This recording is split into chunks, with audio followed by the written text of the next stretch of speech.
বাউল আবুল সরকারের ধর্ম অবমাননা, আল্লাহ রাসূল, তরিকত, তাসাউফ বা ইসলামকে নিয়ে বিকৃতি, এগুলা আসলে নতুন কিছু না।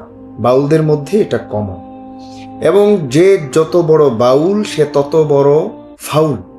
আপনারা যদি মনে করেন যে সব জায়গায় ভালো আছে, বাউলের মধ্যেও ভালো আছে, আমি গ্যারান্টি দিয়ে বলতে পারবো প্রত্যেক বাউল ভণ্ডামিতে জড়িত, নারীতে আসক্ত। প্রত্যেক বাউল জেনা ব্যভিচারকে তাদের তরিকত তাসাউফ মনে করে। নারীকে ভোগ করা তাদের এক প্রকার তরিকত তাসাউফ, সাধনার মতো মনে করে। এত পরিমাণে নোংরা এবং নাপাক সিনা তাদের, যার কারণে তাদের মুখ দিয়ে যে কোনো কিছু বের হতে পারে। এই যে আজকে আবার মেইন স্ট্রিম মিডিয়াগুলা নিউজ করতেছে, হাসিনা সরকার একজন আছে, তিনি বলতেছে বাউলদের বিছানায় না গেলে অনুষ্ঠানের মধ্যে নিয়ে যায় না, অনুষ্ঠানের জন্য তারা চুজ করে না। তাহলে এই বাউল মেয়েগুলা যারা বিছানায় যাচ্ছে তারা অনুষ্ঠান পাচ্ছে, বাহ। আর যে যত বড় বাউল তার সাথে অনুষ্ঠানে যেতে গেলে তত বেশি বিছানায় যেতে হবে, বাহ।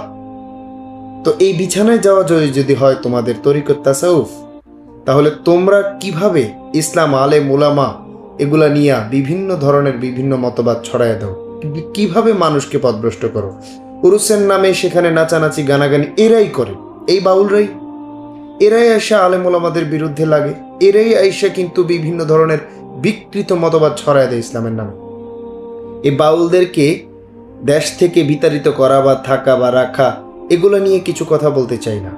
শুধু এইটুকু বলতে চাই, হয়তো বাউলদেরকে পুরোপুরি স্বাধীনতা দেয়া হোক, যা খুশি তা করুক, ধর্মের জিলাপি বানায় না। আর না হয় সমস্ত মানুষ ঐক্যবদ্ধ হয়ে বাউলদের বিরুদ্ধে সোচ্চার হতে হবে। কারণ এই বাউলদের কারণে প্রচুর পরিমাণে এই বাংলাদেশের মধ্যে ধর্ম অবমাননা হচ্ছে, বিকৃত হচ্ছে।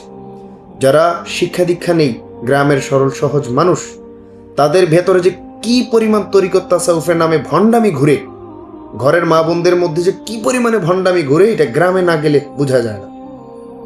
বাউলদের মধ্যে অসংখ্য অগণিত বাউল আছে যাদের লোক আবার আলেম, কিছু কিছু নামধারী ভণ্ড আলেমদেরও সম্পর্ক ভালো, পিসাবদেরও সম্পর্ক ভালো। ওই ভণ্ড পীর, ভণ্ড আলেমরা পর্যন্ত নারী পাচ্ছে, জেনা বেবিচারকে তরিকত তাসাউফ মনে করে। আমি মুখের কথা বলছি, আমি একদম প্রমাণ সহকারে বলছি, জেনে বুঝে এসে এরপরে বলছি। দেখেন, হাসিনা সরকার বলেন বা এই যে আজকের যে বাউল নিয়ে আলোচনা, এদেরকে বলেন বা বাউল অনুষ্ঠান বলেন, এদেশের মধ্যে ইহুদিরাও বসবাস করে, নাস্তিকরাও বসবাস করে, মুরতাদরাও বসবাস করে, ইসলাম এবং রাষ্ট্রের শত্রুরাও বসবাস করে। সেটা নিয়ে প্রশ্ন না। প্রশ্ন হলো, তোরা লুচ্চামি, বদমাইশি, আকাম কুকাম সব করস, টাকার লোভে অনুষ্ঠান